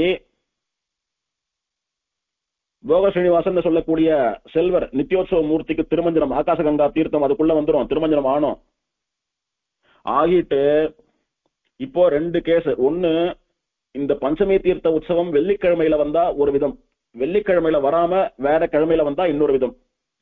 ஒருவேளை பஞ்சமி தீர்த்தம் வெள்ளிக்கிழமையில வந்துடுத்துன்னா வழக்கம் போல வெள்ளிக்கிழமை நடக்கிற மாதிரி மூலவர் திருமஞ்சனம் நடக்கும். மூலவர் திருமஞ்சனம் ஆனா விட்டு மூலவருடைய திருமார்பில இருக்கக்கூடிய வியூகலட்சுமி திருமஞ்சனம் ஆகும், மஞ்சள் குங்குமப்பூ எல்லாம் சாத்தி. அதன் பிறகு பெருமாள் கழுத்திலே அணிந்து கொண்டிருக்கக்கூடிய திருமார்பு நாச்சியார்னு சொல்லக்கூடிய 2 திருமார்பு நாச்சியார் பதக்கங்களை கலைஞ்சு தனியா ஒரு ஸ்வர்ண தட்டுல வச்சு திருமஞ்சனம் பண்ணுவா. இப்படி 3 நடக்கும். பொதுவா வெள்ளிக்கிழமை அன்னைக்கு கார்த்தால 5 மணிக்கு பெருமாள் திருமஞ்சனம் ஆறுது, 5-5:30 ஆறுதுன்னா இப்ப தாயாருக்கு இத்தனையும் எடுத்துட்டு பெருமாள் இறங்கி வந்து உற்சவம் சீக்கிரம் சமயத்துக்கு நடக்கணும். தாயார் எந்த சமயத்துல குளத்துல இருந்து அவதரிச்சாலோ அந்த மத்தியானம் 11:30-12 மணிக்கு தாயார் குளத்துல இறங்கி தீர்த்தவாரி ஆணும். அதுக்குள்ள எல்லாம் வந்து சேர்ந்துடணும்ன்றதுனால பெருமாளுக்கு அந்த வெள்ளிக்கிழமை மாத்திரம் ரொம்ப சீக்கிரம் திருமஞ்சனம் பண்ணிடுவா. அநேகமா ராத்திரி 1 மணிக்கு 1:30 மணிக்கெல்லாம் கூட பெருமாள் அந்த குளிர்லயும் தீர்த்தம் ஆடுவான் தாயாருக்காக. என் நாமடியாளுடைய பிறந்த நாள் என்ன பெருசா குளிர், நான் குளிச்சுட்டு இப்பவே கிளம்புறேன் பாருன்ற மாதிரி சீக்கிரம் தீர்த்தம் ஆடுவான் பெருமாள். திருமஞ்சனம் சீக்கிரம் ஆகும். ஒரு வேளை அன்னைக்கு வெள்ளிக்கிழமை வராம மத்த நாள் வந்துடுத்து, புதனோ செவ்வாயோ வியாழனோ ஏதோ ஒரு நாள் வந்துடுத்து, அப்ப என்ன ஆகும்னா பெருமாளுக்கு திருமஞ்சனம் ஆகாது. பெருமாள் கழுத்துல திருமார்பு நாச்சியார்னு 2 தாயார் பதக்கம் சாத்திருக்காளோ இல்லையோ, அவளை மட்டும் கலைஞ்சி அவளை திருமஞ்சன வேதிக்கையில ஏல பண்ணி அந்த தாயாருக்கு மட்டும் நாச்சியார் திருமொழி எல்லாம் சேவித்து மஞ்சள் குங்குமம் சந்தனம் எல்லாம் சமர்ப்பித்து தாயாருக்கு நடப்பது போல விசேஷ திருமஞ்சனம் நடக்கும். அப்போ திருவேங்கடமுடையானுடைய மார்பில இருக்கக்கூடியவளான பத்மாவதி தாயாருக்கும் திருவேங்கடமுடையானோட சேர்ந்து இங்க திருமஞ்சனம் ஆறுதுன்னு அர்த்தம். ஆகி அவ திருமேனியை வந்து திருவத்தாடை சமர்ப்பித்தல்னு ஈரத்தெல்லாம் தொடச்சுட்டு புது பாவாடை எல்லாம் சாத்தி மஞ்சள் சந்தனம் எல்லாம் அலங்காரம் பண்ணி புஷ்பம் சாத்தி திரும்ப பெருமாளுடைய திருமார்புல சேர்த்துடுவா. அப்போ மலையில பெருமாள் முன்னால தாயார் திருமஞ்சனம் ஆயிடுத்துன்னு அர்த்தம். இதுக்கப்புறமா விசேஷமா பெருமாளுக்கு ஒரு திருக்கோலம் பண்ணுவா, சாத்துப்படி ஒரு அலங்காரம். அது அன்னைக்கு தவிர என்னைக்கும் கிடையாது. அன்னைக்கு கூட கார்த்தால சாத்துமர சமயத்துல இருந்து சாயங்காலம் சாத்துமர சமயம் வரைக்கும் அந்த 12 மணி நேரம் தான் அந்த சேவை. என்னன்னா மஞ்சள் கொத்து இருக்கும் இல்லையோ, மஞ்சள் செடின்னு சொல்றமே, சங்கராந்தி பண்டிகை சமயத்துல பொங்கல் பானைக்கெல்லாம் கட்டுறமோ இல்லையோ, அந்த மஞ்சள் செடி ஃப்ரெஷ்ஷா இருக்கக்கூடிய செடியை கொத்து கொத்தா ஒரு 100-200 கொத்தானு கொண்டாந்துருவா. கொண்டாந்துட்டு பெருமாள் திருவேங்கடமுடையான சுத்தி பிரபை இருக்கோ இல்லையோ ஆர்ச்சு, அந்த பிரபையே கண்ணுக்கு தெரியாதபடிக்கு அப்படியே கல்யாண மண்டப வாசல்ல வாழை மரத்தை கட்டுறாப்பல இந்த மஞ்சள் செடியை இன்ச்சு பை இன்ச்சா வச்சு அப்படியே அடர்த்தியா கட்டிட்டு வருவா. அதை நேரா வெர்டிகலா கட்டாம கொஞ்சம் பெருமாள் பக்கம் நோக்கி தலை சாச்சா மாதிரி வாழை மரம் எப்படி நடுவுல 2 பக்கமும் தலை சாச்சு ஆர்ச்சு போல இருக்கிறதோ அந்த மாதிரி வச்சு கட்டுவா, மஞ்சள் நூலால கட்டுவா. அப்படி கட்டினாலானா கிட்டத்தட்ட ஒரு 200-300 மஞ்சள் கொட்டுகள் பெருமாளுடைய ஆர்ச்சில பிரபையில கட்டுவா. அது எப்படி இருக்கும்னா ஒரு மஞ்ச தோப்புக்குள்ள இருந்து பெருமாள் முகத்தை மட்டும் காட்டி எட்டி பாக்குறாப்புல இருக்கும். சினிமால எல்லாம் பாட்டு பாடுறச்ச ஹீரோ ஹீரோயின் எல்லாம் காட்டுறாள் இல்லையோ, அப்படியே எட்டி வாழை தோப்புல இருந்து எட்டி பார்த்துட்டே முகத்தை மட்டும் காட்டி சிரிக்கிறாப்புல, அந்த மாதிரி பெருமாள் மஞ்ச தோப்புல இருந்து எட்டி பாக்குறானோன்னு சொல்லும்படியாக இருக்கும் அன்னைக்கு. அப்படி பெருமாள் திருமேனி முழுக்க மஞ்ச கொத்து. விசேஷமா திருமஞ்சனத்துக்கு சமர்ப்பிக்கிறது போல நல்ல மஞ்சளை அரைத்து பசு மஞ்சளை நன்னா அரைச்சு மஞ்ச காப்பு ரெடி பண்ணி வச்சிருப்பா சித்தமா, பன்னீர் எல்லாம் சேர்த்து வாசனையா கமகமான்னு. அந்த மஞ்ச காப்பு அப்படியே கிலோ கணக்குல பெருமாளுடைய திருவடியிலும் திருமார்பிலும் அப்பி எடுப்பா. பெரும்பாலும் திருமார்பில கொஞ்சம் வைப்பா, திருவடியில தான் நிறைய இருக்கும். ஒரு 5 கிலோ 10 கிலோ மஞ்சக்காப்பு பெருமாள் திருவடியில இருக்கும். விசேஷமா 2 பட்டு புடவை அத பெருமாள் பெயர்ல வச்சிருப்பா, பெருமாளுடைய கையில வச்சிருப்பா அந்த புடவைய. பெருமாள் ஒரு வருஷமும் தாயாருக்கு விசேஷமா ஒரு திருவாபரணம், ஒரு கோல்டு ஜுவல்ல பரிசா கொடுப்பான் தாயாருக்கு பிறந்தநாள் பரிசா. அந்த வருஷம் என்ன திருவாபரணமோ அதை பெருமாள் கழுத்துல சாத்துவா விசேஷமா. பெருமாள் சாத்திப்பான், அதை மூலவர உற்சவர சாத்திப்பா. சாத்தின்ட்டு பெருமாளுடைய மாலை யாருக்கும் கிடையாது திருமலையில. பெருமாள் சாத்தின்ற மாலையை கொண்ட எங்கேயாவது போடணுமே தவிர, ஒரு கணத்துல ஒரு பள்ளத்துல கால்படாத இடத்துல போடணுமே தவிர, சிந்து பூ மகிழும் திருவேங்கடத்துன்னு ஆழ்வார் சொன்னது போல திருவேங்கட மலையிலே பூக்கக்கூடிய புஷ்பங்கள் எல்லாம் திருவேங்கடமுடையான தவிர வேறு யாருக்கும் கிடையாது.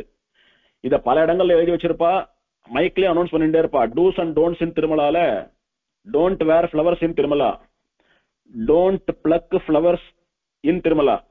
எந்த செடியிலேயோ மரத்திலேயோ இருக்கிற புஷ்பத்தை பறிக்கவும் கூடாது, ஸ்திரீகள் தலைக்கு புஷ்பம் வச்சுக்கவும் கூடாது.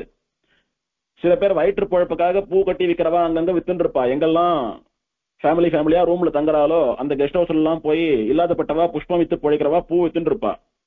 இவாலாம் ஒரு ஆசையில கோவிலுக்கு போறோம், நல்லா கமகமான்னு போகணும்னு வாங்கி வச்சுப்பா. என்னதான் 500 ரூபாய் 1000 ரூபாய் கொடுத்து புஷ்பத்தை வாங்கி வச்சுட்டு வந்தாலும் லைன்ல நிக்கிற வரைக்கும் யாரும் ஒன்னும் சொல்ல போறது இல்ல. பெருமாளுடைய ராஜகோபுரம்னு சொல்லக்கூடிய மகாத்வாரம் நுழையறச்ச வரும்போது அங்க லேடிஸ் இருப்பா, போலீஸ்காரா, செக்யூரிட்டி ஆபீசர்ஸ். அவ பிரத்யேகமா ஸ்திரீகளிடத்துல அன்பா சொல்லி அந்த புஷ்பத்தை களைஞ்சு போட்டுருங்கன்னு தலையில இருக்கிற புஷ்பத்தை எடுத்து கீழே போட்ட உடனே தான் உள்ள விடுவா. அங்க பாத்தீங்களா கூடக்கூடியா ஸ்திரீகளுடைய தலையில இருந்து களைஞ்சு போட்ட புஷ்பத்தை வாரி வாரி போடுவா. 1 மணி நேரத்துக்கு ஒரு முறை ஒரு கூட சேரும், அவ்வளவு குப்பை சேரும். அதனால மலையில இருக்கக்கூடிய புஷ்பம் எல்லாம் திருவேங்கடமுடையானுக்குத்தான், அவனை தவிர யாருக்கும் கிடையாது. ராமானுஜர் திருமலைக்கு வந்த போது அவருடைய நியமனம் இது. பெருமாளுடைய மாலையை யாருக்கும் சாத்தக்கூடாது. யார் வந்தாலும் பெருமாளுடைய தீர்த்தம் சட்டாரி தான் பிரசாதம். பெருமாள் மாலைன்றது அவனுக்கு மட்டும்தான். சிந்து பூ மகிழும் திருவேங்கடம்னு இந்த புஷ்பம் எல்லாம், இந்த மலையில பூக்கக்கூடிய புஷ்பங்கள் எல்லாம் பெருமாளுடைய திருமேனிக்குத்தான் அந்த புஷ்பங்களே நினைக்கிறது. அதனால மனுஷாலுக்கு கிடையாதுன்னுட்டு ஜிஆர் சுவாமி ஆட்டம், ஆச்சாரிய புருஷாலாட்டம், ஏன் ராமானுஜர் அர்ச்சாவதாரமா எழுதியிருக்காரு, எழுந்தருள் இருக்காரு கோவிலுக்குள்ள, அவருக்கு கூட மாலை கிடையாது. அப்ப 10 நாள் ராமானுஜர் உற்சவத்துல அவருக்கு என்ன பெருமாள் பிரசாதம் கிடைக்கும் அப்படின்னா, பெருமாளுடைய திருவாபரணம், ஸ்வர்ண ஆபரணம், ஒரு கோல்டு செயின் எடுத்துட்டு வருவார் அர்ச்சக சுவாமி. பெருமாளுடைய ஸ்ரீசட்டாரிய மாரோட சேர்த்து அணைச்சுண்டு கையில ஒரு கோல்டு செயின் எடுத்துட்டு மேலத்தாளத்தோட தீவட்டியோட ஆனந்த நிலைய விமான பிரதட்சணமா ராமானுஜர் சன்னதிக்கு வந்து ராமானுஜர் உற்சவருக்கு கழுத்துல அந்த கோல்டு செயின் அணிவிச்சுட்டு அதுதான் மாலை ஆட்டுமா. அப்புறம் சடாரி சாய்ப்பார் மூலவருக்கும் உற்சவருக்கும். இப்படிதான் பிரசாதம். சாத்துமர அன்னைக்கு கூட பெருமாளுடைய பரிவட்டம், பெருமாளுடைய மேல் சாத்து வஸ்திரம்னு சொல்லக்கூடிய சால்வை, பெருமாளுடைய தீர்த்தம், ஸ்ரீசட்டாரி, பெருமாள் அம்சம் பண்ண பலகாரம் எல்லாம் பிரசாதமா கிடைக்குமே தவிர ஒரே ஒரு சரம் கூட வாங்கிக்க முடியாது பெருமாள் இடத்துல இருந்து. பெருமாள் இடத்துல இருந்து புஷ்பம் வாங்கிக்கலாம்னா பெருமாள் திருவடிகளிலே சமர்ப்பித்த திருத்துழாய் மட்டும் தான் வாங்கிக்கலாம். ஆனா இந்த மகாலட்சுமியான அலர்மேல் மங்கையான பத்மாவதிக்கு மட்டும்தான் பெருமாளுடைய மாலை. அன்று பிராட்டி அணிந்து கொள்வதற்காக சில புஷ்ப மாலைகளை விசேஷமான மலர்களாலே தயாரிக்கப்பட்ட வாசனை மிகுந்த கிடைப்பதற்கு அரிய மலர்களை கொண்ட மாலையை பெருமாள் கழுத்துல சாத்திடுவான். பெருமாளுடைய முட்டி வரைக்கும் திருத்துழாய் அப்படியே கூட கொட்டியிருப்பா. ஒரு பக்கம் 5 கிலோ 10 கிலோ மஞ்சள் அப்பி வச்சிருக்கா. பெருமாளுடைய முட்டி வரைக்கும் அப்படியே திருத்துழா கூட கொட்டியிருப்பா. பெருமாளுக்கு தலிகம்சை எல்லாம் ஆகும். நித்தியப்படி பெருமாளுக்கு சாத்துமர சமயத்துல என்ன தலிகம்சையாருது?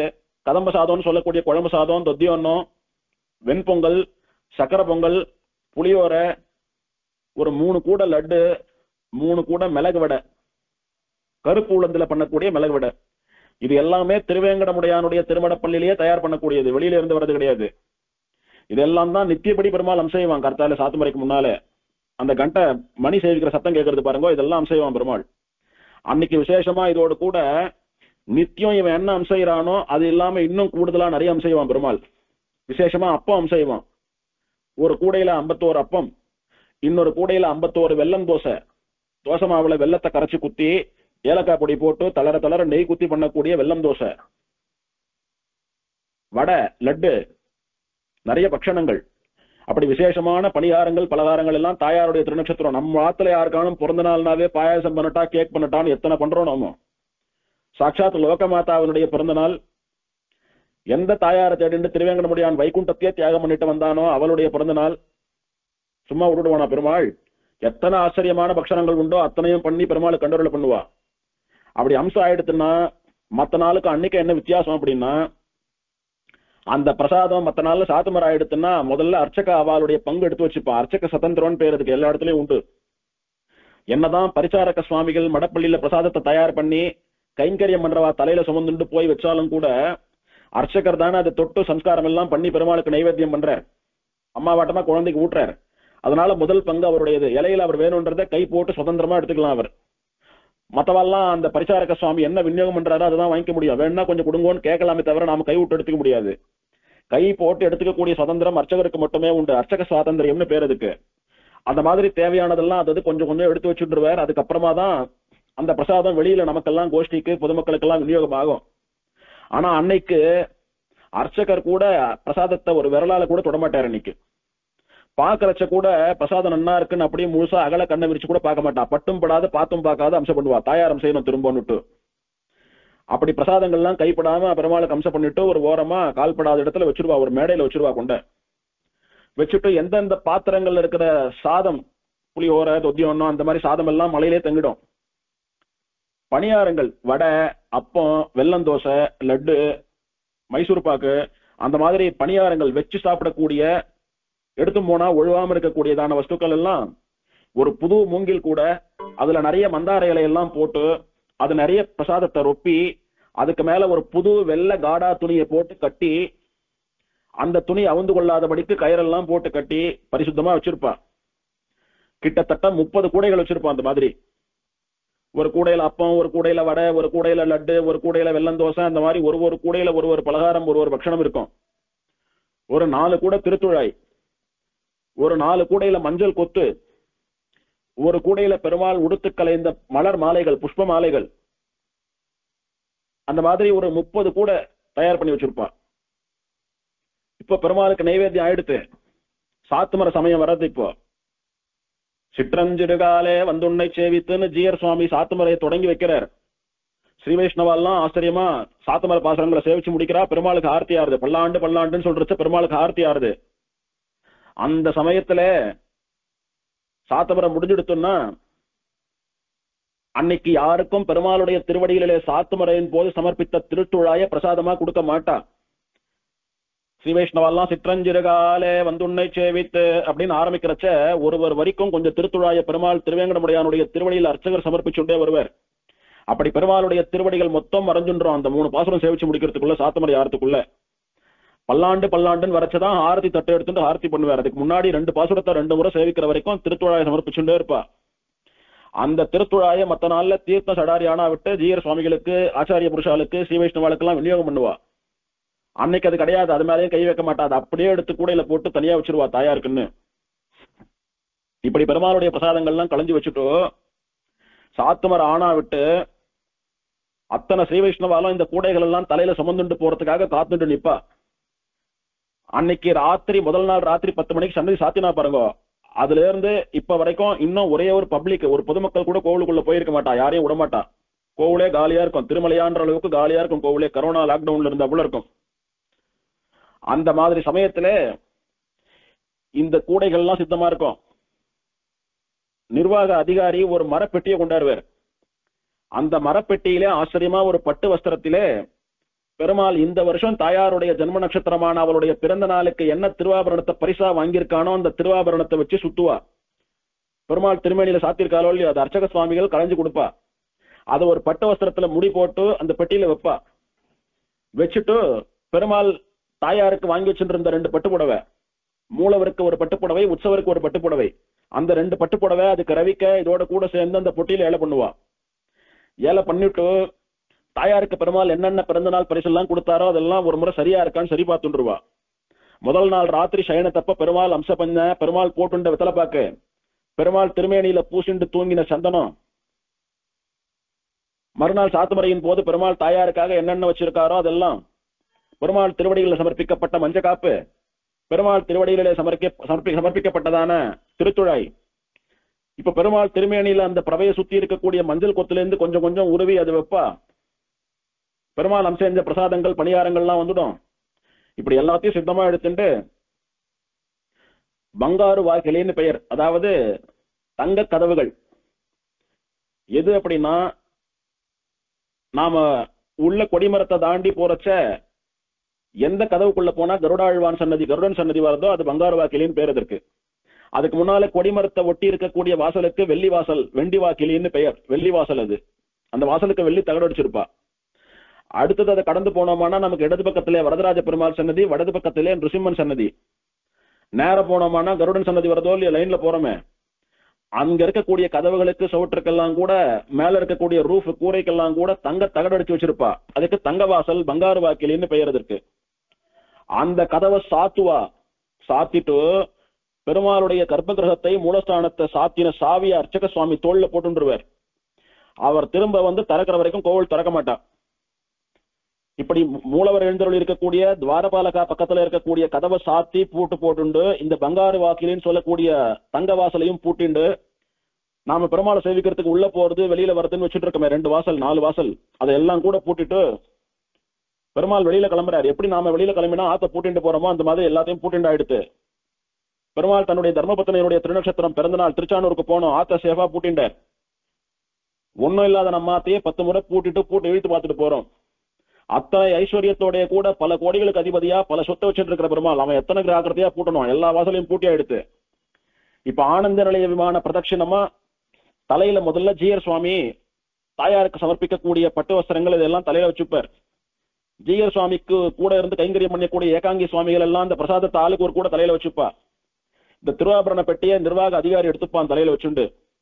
அப்படி மங்கள வாத்தியம் வாசிச்சுண்டு 2 பக்கம் தீவட்டியை பிடிச்சுண்டு ஆனந்த நிலை விமான பிரதட்சிணத்தை அந்த பிராகாரத்தை அப்படியே பிரதட்சிணமா கொடிமரத்து வரைக்கும் கோவில் வாசலுக்கு மகாத்வாரம்னு சொல்லக்கூடிய ராஜகோபுரத்துக்கு வெளியில பெருமாள் புறப்பாடு கண்டருள்ற மாடவீதி, திருவேங்கடமுடியான் சன்னதி ராஜகோபுரம் தொடங்கி அப்படியே மாடவீதி, திருவேங்கடமுடியான் சன்னதி, சுவாமி புஷ்கரணி, வராக பெருமாள் சன்னதி, இதெல்லாம் கூட பிரதட்சிணமா வருவா. கோவில் வாசல்ல சகஸ்வதி பாலங்கார சேவைன்னு சொல்லக்கூடிய ஊஞ்சல் சேவை நடக்கிற மண்டபத்துக்கிட்ட 2 யானை நின்றுட்டு இருக்கும். உள்ளேந்து வராளோ இல்லையோ, அப்ப அந்த திருவாபரண பெட்டி, அந்த புடவை, அந்த முக்கியமான வஸ்துக்கள் கொஞ்சம் கொஞ்சம் போட்டு ஒரு பெட்டி ஒரு கூடைய ஏல பண்ணி அதுக்கு மேல ஒரு பட்டு வஸ்திரம் போட்டு கட்டி ஜீயர் சுவாமியினுடைய பிரதிநிதியா ஒரு ஏகாங்கி சுவாமி இருப்பார். அவருக்கு தலையில பரிவட்டம் எல்லாம் கட்டி அவருக்கு ஷடாரி சாச்சிருப்பா உள்ள. அந்த மரியாதையோடு பெருமாளுடைய பகுமானத்தோடு ஆசீர்வாதத்தோடு கூட அவர் யானை மேல ஏறிப்பார். அவருக்கு பின்னாலே சாமரம் பரிமாறுவதற்காக ஒரு ஸ்ரீ வைஷ்ணவர் ஏறிப்பார். இந்த முன்னாலே இருக்கக்கூடிய ஏகாங்கி பெருமாள் தாயாருக்காக வாங்கி வைத்த திருவாபரண பெட்டி, பெருமாள் தாயாருக்காக வாங்கி வைத்த மாலை, உடுத்து கலைந்த சந்தனம், துளசி, புஷ்பம், மஞ்சள், குங்குமப்பூ, பரிமளம், பச்சகற்பூரம், மஞ்ச கொத்து, இதெல்லாம் கொஞ்சம் கொஞ்சம் சாம்பிள் மாதிரி ஒரு கூடையில போட்டு எல்லாத்தையும் ஒரு பட்டு வஸ்திரத்தை போடி மூடி வச்சிருக்காளோ இல்லையோ, கட்டி வச்சிருக்காளோ இல்லையோ, அந்த கூடையை வச்சுட்டு உட்காந்துப்பார். யானை பேர்ல 2 பக்கம் காலை போட்டுண்டு. பின்னால ஒரு ஸ்ரீ வைஷ்ணவர் அவருக்கு சாமரம் பரிமாறுவர். அவருக்குன்னா அந்த பிரசாதத்துக்கு, பெருமாளுடைய பிரசாதத்துக்கு, தாயாருக்கு போகக்கூடிய பரிசுக்காக சாமரம் பரிமாறுவர். அப்படியே மாடவீதி பிரதட்சணம் வருவா. வராக பெருமாள் சன்னதி பிரதட்சணம் அப்படியே வாசல்ல மலை இறங்கி நடந்து வரோம் பாருங்க, நடப்பாதைன்னு சொல்லிட்டு மலைக்கு ஏறி போறோம் இறங்கி வரோமா, 2 பாதை. ஒண்ணு அலைப்பிரின்னு சொல்லக்கூடிய நம்ம மலைக்கு பஸ்ல போறப்போ இருக்கக்கூடிய பாதை, லட்சுமி நாராயண பெருமாள் சன்னதி, பெருமாளுடைய திருவடிகள். எந்த இடத்துல திருமலை நம்பிகள் ராமானுஜருக்கு ஸ்ரீமத் ராமாயண காலக்ஷேபம் பண்ணார்னு சொல்றோமோ அந்த படிகளுக்கு அலிப்பெரின்னு பெயர். அந்த மார்க்கம் ஒண்ணு. ஸ்ரீவாரி மெட்டுன்னு ஸ்ரீனிவாச மங்காபுரத்துல இருந்து போகக்கூடிய மார்க்கம் ஒண்ணு. அதுல இந்த முதல்ல இருக்கக்கூடிய அலிப்பெரி மெட்டு இருக்கு பாருங்க, அது எங்க தொடங்குறதோ இறங்குறச்ச அந்த இடம் வரைக்கும் வருவா. அதுதான் திருமலையினுடைய எல்லை. அதாவது திருவேங்கட மலையில இருக்கக்கூடிய திருமலை ஊரோட எல்லை. அது வரைக்கும் யானை வரும். இதுக்கு மேல எல்லாத்தையும் தலையில சுமந்துண்டு மனுஷா கால்நடையா படி இறங்கி வரணும். அந்த 3600 படிகளை இறங்கி வரணும். அது வரைக்கும் ஆச்சரியமா 2 பக்கம் தீவட்டி பிடிச்சுண்டு மங்கள வாத்தியம் எல்லாம் வாசிச்சுண்டு கல்யாண ஊர்வலம் மாட்டுமா இந்த யானை மேல இருக்கக்கூடிய ஏகாங்கி சுவாமி, ஜீயர் சுவாமிகள், அதிகாரிகள், ஸ்ரீ வைஷ்ணவா எல்லாரும் அந்த பிரசாதத்தோடு கூட எல்லாத்தையும் எடுத்துட்டு வருவா. இப்படி எடுத்துட்டு வரத்துக்கு பெருமாள் படி அப்படின்னு பெயர். பெருமாள் படின்னா பெருமாள் தாயாருக்கு கொடுக்கக்கூடிய பரிசு, தாயாருடைய கோட்டா அது. அவளுடைய பிறந்த நாளுக்கு அவளுக்கு பெருமாள் கொடுக்கக்கூடிய பரிசு. இப்படி சுவாமி தேசிகன் திருநட்சத்திரத்துக்கு மேல இருந்து வரும். இவ்வளவு வராது, திட்டமா வரும். அதுக்கு பெருமாள் படின்னு பெயர். மணவாள மாமணிகள் திருநட்சத்திரத்துக்கு வரும், அதுக்கு பெருமாள் படின்னு பெயர். திருமலை நம்பிகள் திருநட்சத்திரத்துக்கு வரும், அதுக்கு பெருமாள் படின்னு பெயர். அந்த மாதிரி பெருமாள் யாருக்காக அவ பிறந்த நாள் கொடுக்கிறாரோ அதுக்கு படின்னு பெயர், அவளுடைய கோட்டான்னு அர்த்தம். அந்த மாதிரி பஞ்சமி தீர்த்த உற்சவத்திற்கு தாயாருக்கு கொடுக்கக்கூடிய பெருமாள் படி. அன்னைக்கு ஊரே ஒரே பரபரப்பா 2 பட்டு போயிடும். திருப்பதியே படி எங்க இருக்கு, இப்போ படி கிளம்பிட்டா, படி இங்க வந்துட்டா, படி அங்க வந்துட்டான், படி படி படின்னு ஒரு நாளைக்கு 1000 படி வரும் எல்லாருடைய வாயிலையும். ஒரு பக்கம் கையில போனையும் டிவியும் வச்சுட்டு படி எங்க இருக்குன்னு பார்த்துட்டே இருப்பா.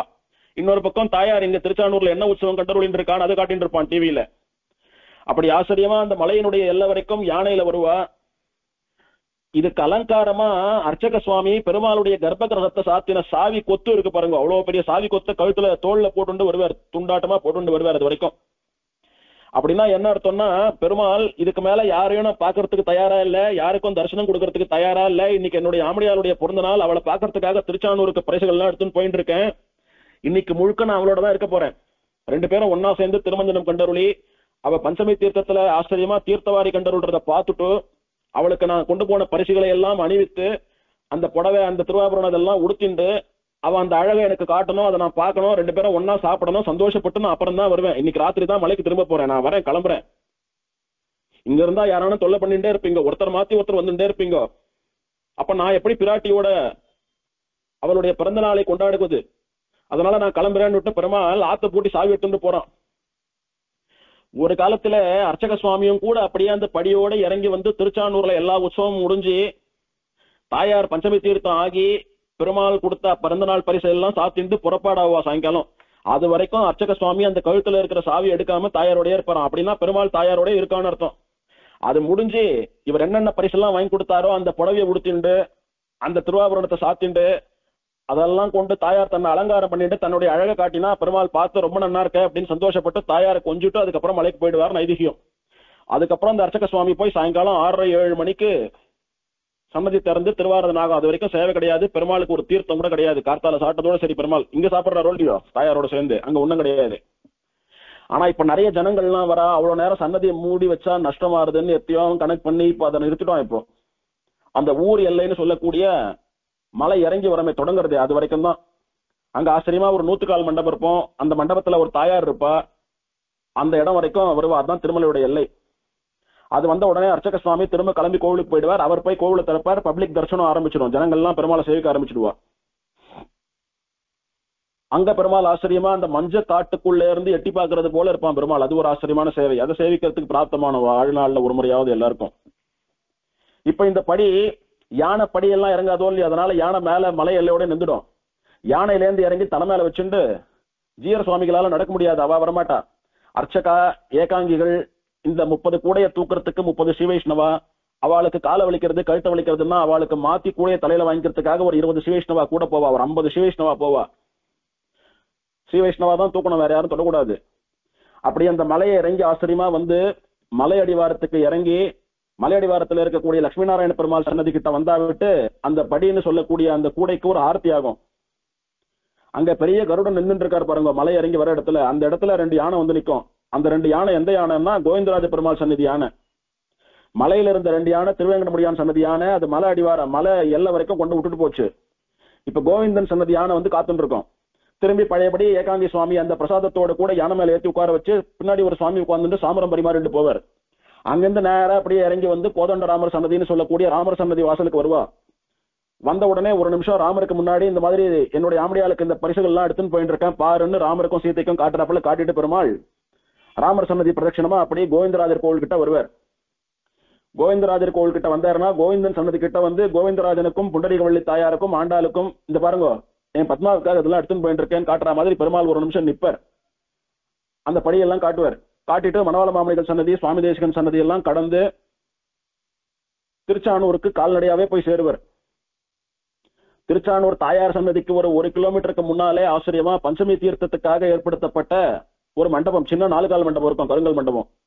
அந்த மண்டபத்திலே தலையில யானை மேல என்ன கூடையில எல்லா பிரசாதமும் வச்சுட்டு இருக்காலோ அந்த ஒரு கூடையை மாத்திரம் இறக்கி வச்சு விசேஷமா அதுக்கு திருவாராதனம் உபச்சாரம் எல்லாம் பண்ணுவா திருச்சானூர் அர்ச்சகா. பெருமாள் அத்தனை ஆசனையா மலையில இருந்து தன்னுடைய ஆம்படியாளுக்கு என்னென்னலாம் கொடுத்து அனுப்பினாரோ அதெல்லாம் மரியாதையா வணங்கி வரவேற்று அதுக்கு உபச்சாரம் பண்ற மாதிரியா கணக்குது. அதனால அந்த மண்டபத்தை நன்னா அலம்பி சந்தனம் எல்லாம் பூசி வாழைமரம் எல்லாம் கட்டி தோரணம் எல்லாம் கட்டி மாவிள கொத்து எல்லாம் கட்டி ரொம்ப நன்னா வச்சிருப்பா. மாக்கோளம் மெழுகெல்லாம் இட்டு அவ்வளவு நன்னா வச்சிருப்பா. அந்த மண்டபத்துல இந்த கூடை ஏலை பண்ணி பெருமாளுக்கு பண்றது போல அதுக்கு உபச்சாரம் எல்லாம் பண்ணி தூப தீபங்கள்லாம் சமர்ப்பித்து பழம் எல்லாம் அம்சம் பண்ணி ஒரு ஆரத்தி பண்ணி திரும்ப யானை மேல ஏத்தி அப்படியே ஆச்சரியமா தாயாருடைய குளக்கரைக்கு வந்து சேரும். அது தாயார் குளக்கரைக்கு வந்துதானா குளத்தை ஒரு பிரதட்சணம் பண்ணிட்டு சூரிய நாராயண பெருமாள் சன்னதி முன்னாடி வந்து நின்று அவருக்கு என்னெல்லாம் கொண்டாந்துருக்கேன்னு காட்டிட்டு சுவாமி உன்னுடைய அனுகிரகத்தினாலதான் என் ஆமடியாலும் நானும் சேர்ந்தோம், அவளுடைய பிறந்த நாள் இன்னைக்கு, அதுக்காக வந்திருக்கேன், உனக்கு நன்றிடாப்பா அப்படின்னு பெருமாள் சொல்ற மாதிரியான ஒரு பாவம் அது. அதன் பிறகு தாயாருடைய சன்னதி மாடவீதி பிரதட்சிணமா வந்து தாயார் சன்னதியை பிரதட்சிணமா சுத்திட்டு வந்து சூரியநாராயண பெருமாள் சன்னதிக்கு அருகே இருக்கக்கூடியதான தாயாருடைய கங்கை கொண்டான் மண்டபம் என்று சொல்லக்கூடிய தாயார் உற்சவ சமயத்திலே நடுவுல இறங்கி தோசை சாப்பிடக்கூடிய இடம், பிரசாதம் அம்சயிக்கக்கூடிய இடம் கங்கை கொண்டான் மண்டபம்னு பெயர், கங்கனா மண்டபம்னு வா. அந்த மண்டபத்துக்கு எதிரே இருக்கக்கூடிய மண்டபம் பஞ்சமி தீர்த்த மண்டபம்னு பெயர். வருஷத்துல ஒரு நாள் இந்த பஞ்சமி தீர்த்த தன்னைக்கு மட்டும்தான் தாயார் அங்க எழுவா, அதனால பஞ்சமி தீர்த்த மண்டபம்னே பெயர். அங்க வந்து சேரும் இந்த படியெல்லாம். இது மலையில இருந்து தாயாருக்கு பஞ்சமி படி வரக்கூடியதான உற்சவம் இது. இப்ப மலையில இருந்து தாயாருக்கு பஞ்சமி தீர்த்த படி வந்துடுத்து. இத ஒரு அரை மணி நேரத்துல சொல்லி முடிச்ச மாதிரி இருக்கும். ஆனா அதை டிவியில அவன் காட்டுறத நாம நேர போய் பாக்குறதுன்றது ஒரு அனுபவம். நேர போய் பார்த்து கூடவே அந்த படியோட நடந்து வரத்துக்கு கொடுத்து வைக்கலன்னாலும் டிவியில பாக்குறதும் இன்னொரு அனுபவம் தான் அது. படி கோவிந்தராஜர் கோயில் கிட்ட வந்துடுத்து, ராமர் கோயில் கிட்ட வந்துடுத்து, திருச்சானூர் எல்லைக்கு வந்துடுத்து, புஷ்கரணி கரைக்கு வந்துடுத்து, மாடவீதி பிரதட்சணம் பண்ணிட்டு இருக்கு, பஞ்சமி தீர்த்த மண்டபம் கிட்ட வந்துடுத்து அப்படின்னு சொல்றச்சே நமக்கு ஒரு பூரிப்பு, ஒரு ஆனந்தம். பெருமாள் படி வந்துடுத்து. அன்னைக்கு பஞ்சமி தீர்த்தம்ன்றது ஒரு உற்சவமா இருந்தாலும் நாம சேவிக்க வேண்டியது ரெண்டு உற்சவம். ஒண்ணு இங்க தாயாருக்கு நடக்கக்கூடிய உற்சவம், தாயார் பிறந்த நாள் அன்னைக்கு என்ன புறப்பாடு கண்டுள்றா, என்ன நடக்கிறதுன்னு இங்க உற்சவம். இன்னொன்னு திருவேங்கடமுடையான் தாயாருக்காக என்னெல்லாம் எடுத்துட்டு இங்க வரான்னு அந்த பெருமாள் படி வரக்கூடிய படி புறப்பாடுன்றது இன்னொரு உற்சவம். ரெண்டுத்தையும் சேவிக்கணும். இங்க இவ எப்படி விழாக்கோலம் பூணுகிறாள், என்னெல்லாம் அனுபவிக்கிறாள், அங்க அவன் எப்படி வந்து தனக்கே பிறந்த நாள் மாதிரி எல்லாத்தையும் வாங்கிட்டு தலையில சுமந்துட்டு பக்தாளுக்கு சேவை கூட இல்லைன்னு கோவில பூட்டிட்டு வரான், இதெல்லாம் அனுபவிக்கணும். இப்படி ரெண்டு உற்சவங்கள் மாத்தி மாத்தி டிவியை ரெண்டா டிவைட் பண்ணி, ஸ்கிரீனை ரெண்டா டிவைட் பண்ணி, இப்படி ஒண்ணு அப்படி ஒண்ணு, இங்க என்ன நடக்கிறது அங்க என்ன நடக்கிறதுன்னு காட்டி வரணும்னு சொல்லிட்டே இருப்பா மாத்தி மாத்தி. ரொம்ப நல்லா இருக்கும் அதெல்லாம் கேட்கறதுக்கு. இப்போ பெருமாளுடைய படி தாயார் எழுந்தோடு இருக்கக்கூடிய பஞ்சமி தீர்த்த மண்டபத்திற்கு வந்து சேர்ந்துடுத்து. இதுவரைக்கும் பெருமாள் படியினுடைய பிரபாவம். இனி தாயார் பஞ்சமி தீர்த்தம்னு சொல்லக்கூடிய தன்னுடைய பிறந்த நாள் என்று காத்தால இருந்து ராத்திரி வரைக்கும் என்ன உற்சவம் கண்டுள்ளான்றது அடுத்த பாகம், இரண்டாவது கட்டம். இதனுடைய வர்ணனம் நாளைக்கு.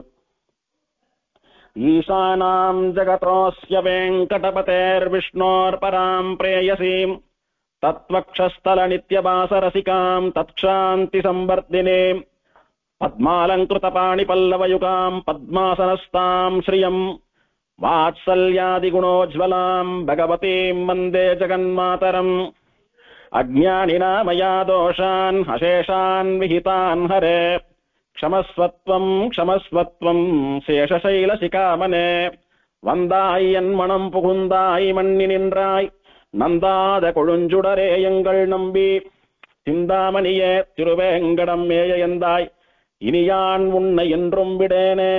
ஸ்ரீமதே அலர்மேல் மங்காநாயிகா சமேத ஸ்ரீனிவாச பரபிரம்மணே நமஹ. ஸ்ரீமத்யை பத்மாவதி தேவ்யை நமஹ.